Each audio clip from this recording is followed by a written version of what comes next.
আসসালামু আলাইকুম রহমতুল্লাহ। সবাইকে অনেক অনেক স্বাগত ও ধন্যবাদ জানিয়ে শুরু করছি আজকের আলোচনা।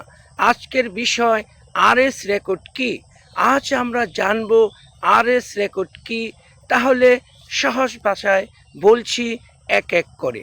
আরএস রেকর্ড হলো স্বাধীনতার পর করা জমির সর্বশেষ জরিপ। বর্তমানে বেশিরভাগ এলাকাতেই আরএস বলে জমি রেজিস্ট্রেশন হচ্ছে। এই রেকর্ডে জমির মালিকানা ও দাগ পরিমাণ বর্তমান অবস্থাতের ভিত্তিতে নথিভুক্ত থাকে। এ কারণে আরএস রেকর্ডকে সবচেয়ে আপডেট ও নির্ভরযোগ্য রেকর্ড হিসাবে গণ্য করা হয়। আরএস রেকর্ড এটাই হচ্ছে আরএস রেকর্ড। ধন্যবাদ সবাইকে। আল্লাহ হাফেজ।